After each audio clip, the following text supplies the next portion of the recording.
সামর্থ্য থাকলে পুরুষরা 4টি বিয়ে করতে পারে। একজন অসহায় এতিম অবিবাহিতা মেয়েকে বিবাহিত পুরুষ বিয়ে করলে সমাজের মানুষরা দ্বিতীয় স্ত্রীকে ধিক্কার দিয়ে কথা বলে, দেখে শুনে অন্য মেয়ের সংসার নষ্ট করেছে। তাহলে যদি দ্বিতীয় স্ত্রী বিয়ে করার কারণে গুনাহগার হয়, তাহলে কথাটি মহান আল্লাহর বিরুদ্ধে চলে যাওয়া হয় কিনা? খুবই দরকারি একটা প্রশ্ন। এরপর প্রশ্ন হলো, গরুর ভুঁড়ি খাওয়া যাবে কিনা? গরুর ভুঁড়ি খাওয়া যাবে কিনা? আমি একটি মেয়েকে পছন্দ করি, মেয়ের পরিবার আমার পরিবার থেকে প্রস্তাব দিয়েছে, কিন্তু আমি বেসরকারি চাকরি করি, এই জন্য আমার সাথে তারা বিয়ে দিতে চাচ্ছে না। আমাকে 2 বছর সময় দিয়েছে, সরকারি ভালো একটা চাকরি পেলে তারপর তারা বিয়ে দিবে। এখন আমি কি করি? আপনার বক্তব্যের মাধ্যমে জানতে পারি যে আপনি যে মসজিদে ইমামতি করেন তার পাশের বাড়ির মহিলাটি সারা বাংলাদেশ এবং ইন্ডিয়াতে চিকিৎসা করে ভালো হয়নি, পরবর্তীতে আপনার সাথে যোগাযোগ করে একজন ভালো আলেমের কাছে পাঠান। মেয়েদের সিজদা আর পুরুষদের সিজদার মধ্যে কোনো পার্থক্য আছে কিনা? আমার পরিচিত একজন মানুষ মুখে দাড়ি রেখেছিলেন, সে ব্যবসা করে দাড়ি রাখার কারণে তার দোকানে মেয়ে কাস্টমার আসে না বলে তার ধারণা। তারপর সে মুখে বড় বড় দাড়ি কেটে ফেলে, তার জন্য কি হবে? আমি গতকাল রাতে ঘুমানোর পর স্বপ্নে দেখেছি যে আমি ইসরায়েলের বিরুদ্ধে যুদ্ধে শরীক হয়েছে। বিসমিল্লাহ। প্রথম প্রশ্ন হলো, সামর্থ্য থাকলে পুরুষরা 4টি বিয়ে করতে পারে। একজন অসহায় এতিম অবিবাহিতা মেয়েকে বিবাহিত পুরুষ বিয়ে করলে সমাজের মানুষরা দ্বিতীয় স্ত্রীকে ধিক্কার দিয়ে কথা বলে, দেখে শুনে অন্য মেয়ের সংসার নষ্ট করেছে। তাহলে যদি দ্বিতীয় স্ত্রী বিয়ে করার কারণে গুনাহগার হয়, তাহলে কথাটি মহান আল্লাহর বিরুদ্ধে চলে যাওয়া হয় কিনা? খুবই দরকারি একটা প্রশ্ন। দেখো, কোন পুরুষ তিনি যদি আরেকজন মেয়েকে বিয়ে করেন কোন বিধবা, কোন তালাকপ্রাপ্তা, কোন অসহায় নারীকে আশ্রয় দেওয়ার নিয়তে, এবং এটা যদি নিতান্তই তা এই সৎ উদ্দেশ্যে হয়ে থাকে, সেক্ষেত্রে এটাকে ভালোভাবে দেখা উচিত, খারাপভাবে দেখা উচিত না। আমাদের সমাজটা এমন হয়ে গেছে যে মানুষ জেনা করবে ওইটা নিয়ে আপত্তি নেই, কিন্তু একাধিক বিয়ে করলে কি আছে? আপত্তি আছে। তবে যারা একাধিক বিয়ে করে তাদের মধ্যে লক্ষ্য রাখতে হবে, ইনসাফ করা যদি না যায় তাহলে একাধিক বিয়ে করা জায়েজ নাই। অনেকে আছে বিয়ে 2টা করেছেন, 3টা করেছেন, যেটা নতুন করেছেন ওই বউ নিয়ে খুব আছেন, আগের গুলার খোঁজ খবর নাই, বরং পছন্দ দেওয়ার খবর নাই, হক আদায় করার খবর নাই। এদের জন্য দ্বিতীয় বিয়ে করা জায়েজ নাই, পরিষ্কারভাবে হাদিসে কোরআনে নিষেধ। অতএব মনে রাখবেন, কোন বিধবা মেয়েকে, তালাকপ্রাপ্তা মেয়েকে, অসহায় মেয়েকে বিয়ে করা এটা জায়েজ আছে, প্রশংসনীয়। তবে আপনি সেই বিয়েটা করার পর প্রথম স্ত্রীর সাথে আপনি সুবিচার করতে পারবেন কিনা, আবার এই বিয়ে করার পর প্রথম স্ত্রী এবং তার পরিবার তরফ থেকে যে প্রেসার আসবে, আপনি সেই প্রেসারে এটা ঠিক রাখতে পারবেন কিনা, সেগুলো আপনি মাথায় রাখেন। অযথা শুধু আবেগের বশে একজন নারীকে বিয়ে করে বসলেন, এরপরে বাধ্য হয়ে আপনি আবার তাকে তালাক দিতে হলো, তখন আপনি তার উপকার করতে গিয়ে আরো ক্ষতি করলেন। এই বিষয়গুলো অত্যন্ত সেন্সিটিভ। এজন্য নিজের অবস্থান বিচক্ষণ বিদগ্ধ কোন মানুষের সাথে, আলেমের সাথে, একাধিক আলেমের সাথে পরামর্শ করে তারপরে সিদ্ধান্ত নেবেন। হুটহাট শুধু আবেগ করে সিদ্ধান্ত নেবেন, এরপর আপনাকে পস্তাতে হতে পারে। এই জন্য বোনদের উচিত যে আপনি বিধবা হয়েছেন, তালাকপ্রাপ্ত হয়েছেন, কোন পুরুষ আপনাকে প্রস্তাব দিলে হুট করে রাজি হবেন না। সে কতটা টলারেট করতে পারবে, সে কতটা সহ্য করতে পারবে, এবং তার যে চাপ আসবে সেটা কতটা সামলাতে পারবে, আদৌ চাপ আসবে কিনা, এগুলো সব হিসাব নিকাশ করেন। যদি মনে হয় যে না এটা আপনার জন্য উচিত হবে না, সুইটেবল হবে না, তাহলে ভিন্ন চিন্তা করবেন।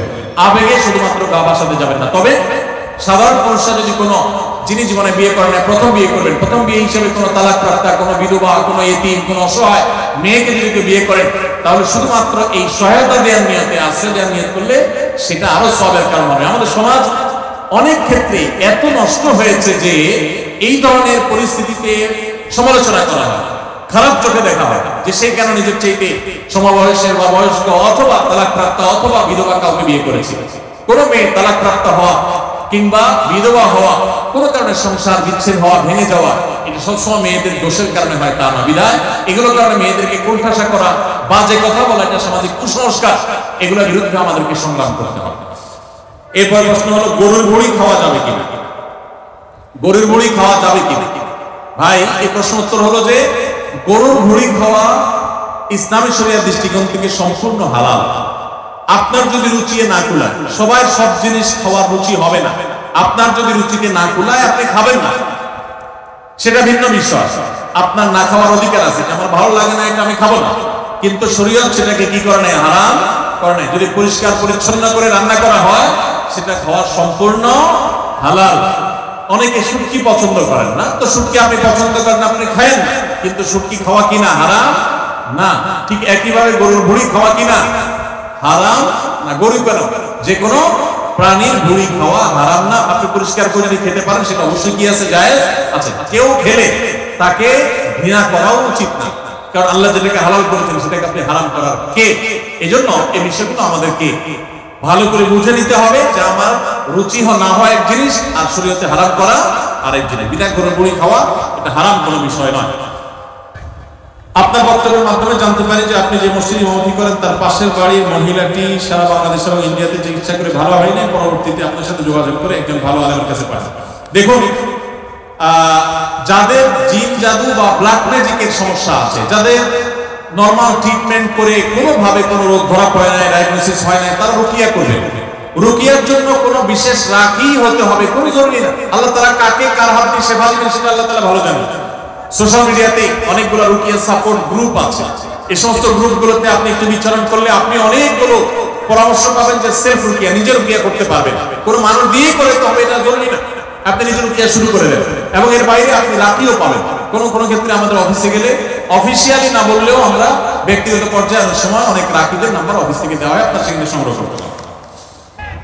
আমি একটি মেয়েকে পছন্দ করি, মেয়ের পরিবার আমার পরিবার থেকে প্রস্তাব দিয়েছে, কিন্তু আমি বেসরকারি চাকরি করি, এই জন্য আমার সাথে তারা বিয়ে দিতে চাচ্ছে না। আমাকে 2 বছর সময় দিয়েছে, সরকারি ভালো একটা চাকরি পেলে তারপর তারা বিয়ে দিবে। এখন আমি কি করি? ভাইরা আমার, এইরকম কোন কপাল পড়া মেয়ের বাবা যদি থাকে যে সে ছেলে না খুঁজে সরকারি চাকরি খুঁজছে, তাহলে সেক্ষেত্রে এইরকম মেয়ে বিয়ে করার জন্য অপেক্ষা করার চাইতে যেই মেয়ের বাবা একজন ভালো মানুষ খুঁজে আপনি তার কাছে যান। এখন সমস্যা হলো আমাদের ছেলে মেয়েরা আগে থেকে পছন্দ ঠিক করে ফেলে তারপরে সেটা বাস্তবায়নের জন্য সে হন্যে হয়ে যায়, মনে করে এখানে সকল সুখ আছে। যারা টাকা ছাড়া আর কিছু চিনে না তাদের সাথে আত্মীয়তা করার চেষ্টা করবেন না। আপনি বরং তাদেরকে বাদ দিয়ে ভালো বহু ফ্যামিলি আছে যারা দিনদার মানুষ খোঁজে, তাদেরকে আপনি আপনার জীবন সঙ্গী হিসাবে, আপনার আত্মীয় হিসাবে গ্রহণ করার জন্য চেষ্টা করেন, ইনশাআল্লাহ সেটা আপনার জন্য উত্তম হবে। আমি গতকাল রাতে ঘুমানোর পর স্বপ্নে দেখেছি যে আমি ইসরায়েলের বিরুদ্ধে যুদ্ধে শরীক হয়েছে। এটা কি শয়তানের ধোঁকা? দয়া করে বুঝিয়ে বলবেন। শয়তানের ধোঁকা হতে যাবে কেন ভাই? এটা তো বাহ্যিক ভাবে ভালো স্বপ্ন, আলহামদুলিল্লাহ। অবিশ্বাস্য ইহুদিরা যেখানে আমাদের প্রথম কিবলা মসজিদে আকসা, সেই আমাদের দ্বিতীয় কিবলা, আমাদের অপর কিবলা নবী করিম সাল্লাল্লাহু আলাইহি সাল্লাম যে কিবলার দিকে ফিরে মদিনায় এসে অনেক মাস সালাত আদায় করেছেন, সেই কিবলার দিকে, সেই কিবলার উপর তারা জুলুম করছে, সেটাকে দখল করে আছে। মসজিদে আকসার উপরে তারা অত্যাচার করছে, অবিচার করছে, ফিলিস্তিনের মানুষদের উপরে নির্বিচারে গণহত্যা চালাচ্ছে।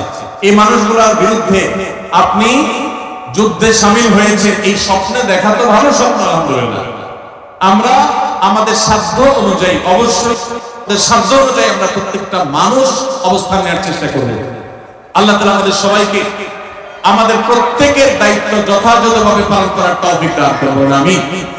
ভাইরা আমার, মজলুম ফিলিস্তিনি ভাই বোনদের জন্য আর কিছু না পারেন, ইসরায়েলিদের, ইহুদিদের যে পণ্যগুলো আমাদের মুদি দোকানে, আমাদের বাসা বাড়িতে, ঘরে বাড়িতে ভরপুর, সেই জিনিসগুলো আমরা আর কিনবো না, নিজের টাকায় তাদের পণ্য কিনবো না। ঠিক আছে তো ইনশাআল্লাহ? আল্লাহ আমাদের তৌফিক দান করুন। মেয়েদের সিজদা আর পুরুষদের সিজদার মধ্যে কোনো পার্থক্য আছে কিনা?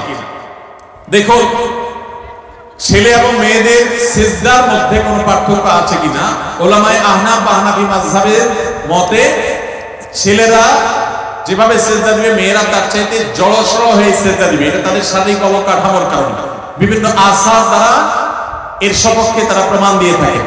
এর বাইরে সৌদি আরব উলামায়ে ইকরাম এবং অন্যান্য উলামায়ে ইকরাম অনেকে তারা বলেন যে না, ছেলে এবং মেয়েদের নামাজের কোনো পার্থক্য না। তবে তারাও অবশ্য কিছুটা জড়সড় হওয়ার কথা বলেন, কিন্তু এই পার্থক্যটার উপরে নামাজ হওয়া না হওয়া নির্ভর করে না। এটা নিয়ে আমরা অনেকে অনেক বেশি বিতর্কাবস্থা করি, এটাকে অনেক বড় করে দেখি। কোন আলেমের মতে, উভয় পক্ষের কোন আলেমের মতেই কিন্তু বিষয়টা এরকম না যে এটার উপরে নামাজ শুদ্ধ হওয়া না হওয়া, বাতিল হওয়া নির্ভর করে, শুদ্ধ হওয়া নির্ভর করে, এরকম বিষয় না। সুন্নাহ কোনটা আর খেলাফে সুন্নাহ কোনটা, এটা নিয়ে মত পার্থক্য আছে। ফরজ ওয়াজিব না বিষয়টা, যে এটাকে কেন্দ্র করে নামাজ হওয়া না হওয়ার ব্যাপার আছে। আমার পরিচিত একজন মানুষ মুখে দাঁড়িয়ে রেখেছিলেন, সে ব্যবসা করে দাঁড়িয়ে রাখার কারণে তার দোকানে মেয়ে কাস্টমার আসে না বলে তার ধারণা। তারপর সে মুখে বড় বড় দাড়ি কেটে ফেলে, তার জন্য কি হবে? দেখুন, মুখে দাড়ির কারণে দোকানে কাস্টমার আসে না, এটা যদি কোন দোকানে মহিলা কাস্টমার আসে না, এটা যদি কোনো দোকানদার বলে বা মনে করে, তাইলে বুঝতে হবে দোকানদার হিসাবে তিনি কখনো যোগ্য দোকানদার হতে পারেন। কারণ যোগ্য দোকানদার হতে পারলে দাড়ির সাথে কাস্টমার আসা না আসা সম্পর্কটা সেভাবে হওয়ার কথা না। আপনি যদি কাস্টমার সাথে ভালো বিহেভিয়ার করেন, আপনি যদি অসততা না করেন, আপনি যদি সুন্দরভাবে করেন, বুদ্ধিমত্তার সাথে আপনি দোকানদারি করেন, তাহলে আপনার দুনিয়াতে যত দাড়িওয়ালা দোকানদার আছে সব তাহলে না খায় মরে যেত। দাড়ি দেখে যদি কাস্টমার দাঁড়িয়ে থাকে, যদি কাস্টমার না আসতো, তাহলে দাড়িওয়ালা দোকানদার গুলো সব না খায়া মরে যেত। বাস্তবে কি তাই হচ্ছে? তাহলে বোঝা গেল এটা একটা শয়তানি ধোঁকা ছাড়া কিছুই নয়। যদি আপনার দাড়ির কারণে কোনো মহিলা কাস্টমার না আসে, তাহলে বুঝবেন ওই মহিলা কাস্টমার ওটা মানুষরূপী ইবলিস। কারণ যে দাড়ির কারণে আসবে না সে তো কখনো সৎ মানুষ হতে পারে না। নবীর সুন্নাহকে দেখে, ওয়াজিব আমলকে দেখে যে ব্যক্তি বীতশ্রদ্ধ ভাব আসবে, তার মধ্যে ঘৃণা আসবে, তার মুসলমানিত্ব নিয়ে তো সন্দেহ আছে, এরকম কাস্টমারের কাছে বিক্রি করে যে টাকা ক্যাশে ঢুকাবে, ওই টাকায় বরকতের চাইতে বেবরকতি, কল্যাণের চাইতে অকল্যাণ বেশি হবে। আল্লাহ তাআলা আমাদেরকে এই ধরনের কুমন্ত্রণা থেকে বেঁচে থাকার তৌফিক দান করুন। সবর করতে হবে এবং এই সমস্ত ক্ষেত্রে মনে রাখতে হবে যে আপনার যদি এরকম কাজ হয় বাস্তবে, তারপরও নিজের অবস্থান নাড়ানো যাবে না। সামান্য একটু কাস্টমারের জন্য বা কেনাবেচার ধান্দা লোভে আপনি আপনার দাড়ি চেঁচে ফেলেছেন, আল্লাহর কাছে কি জবাব দিবেন? জান্নাত চাইবেন কিয়ামতের ময়দানে? এত সোজা? আপনি একটা হকালালি চলবেন, কত বাধা আসবে, সেই বাধাগুলো ডিঙ্গাবেন, সবর করবেন, এই জন্যই তো আল্লাহ আপনাকে জান্নাত দিবে।